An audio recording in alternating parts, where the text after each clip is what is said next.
चलिए, basic chemistry की series के आज के एपिसोड में हम जो टॉपिक पढ़ने वाले हैं वो है समस्थानिक, इंग्लिश में बोले तो आइसोटॉप्स। आसान सा टॉपिक है लेकिन बहुत बार काम में आता है। चलिए बात करते हैं, ये चीज मैं अभी समझाता हूं लेकिन पहले ये समझ लें।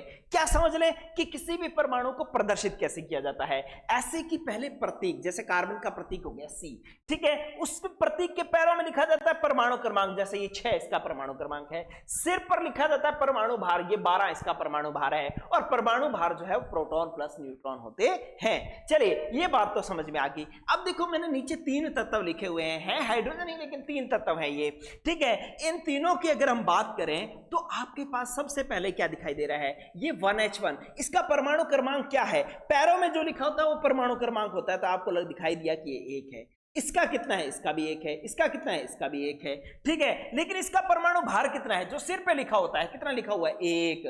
फिर इसके सिर पे परमाणु भार कितना लिखा हुआ है, 2। इसके सिर पे परमाणु भार कितना लिखा हुआ है, 3। तो बस समस्थानिक पता लग गया क्या, कि वे दो से अधिक तत्व, वे तत्व जिनके परमाणु क्रमांक समान हो, 1 1 1, लेकिन परमाणु भार भिन्न हो, 1 2 3, तो परमाणु भार भिन्न हो तो उन्हें हम समस्थानिक कहते हैं। मतलब ये तीनों के तीनों जो है वो हाइड्रोजन के समस्थानिक हैं, ठीक है। अगर मैं और एग्जांपल लिख दूं, मैं लिख दूं कि क्लोरीन 17 क्लोरीन 35 और 17 क्लोरीन 37, ये भी आइसोटॉप्स का उदाहरण है। देखो परमाणु क्रमांक 17 17, परमाणु भार 35 और 37 अलग अलग है। तो जिनके परमाणु क्रमांक समान हो लेकिन परमाणु भार भिन्न हो उन्हें हम समस्थानिक कहते हैं। ये आपके पास परिभाषा है। ये जो हाइड्रोजन वाला एग्जांपल था इसको थोड़ा और मजेदार तरीके से देख लो कि ये जो पहले वाला है, ये कौन सा है, ये है भाई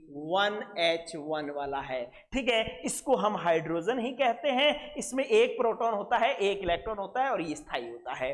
दूसरा जो है ये है 1H2। कैसे, क्यों, इसका नाम है ड्यूटेरियम।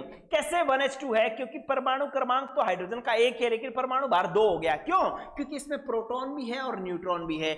आप देखिए इसके अंदर न्यूट्रॉन नहीं था, सिर्फ प्रोटॉन था। प्रोटॉन और न्यूट्रॉनों की संख्या परमाणु भार होती है। तो यहाँ पे प्रोटॉन 1 ही था पर न्यूट्रॉन नहीं था तो परमाणु भार 1 ही आया। लेकिन यहाँ पर प्रोटॉन प्लस न्यूट्रॉन है तो परमाणु भार आ गया 2। यहां पर देखें कि ये हो जाएगा 1H3। देखो इसका परमाणु क्रमांक तो 1 ही है क्योंकि प्रोटॉन 1 है, लेकिन परमाणु भार 3 है। क्यों, क्योंकि परमाणु भार प्रोटॉन प्लस न्यूट्रॉन होते हैं, 1 प्रोटॉन 2 न्यूट्रॉन, इसलिए जो है इसका जो आपके पास परमाणु भार है वो 3 हो गया क्योंकि इसमें न्यूट्रॉन ज्यादा है। इलेक्ट्रॉन तीनों में 1 1 1 ही है। समस्थानिक में इलेक्ट्रॉन का कोई रोल नहीं होता, ठीक है।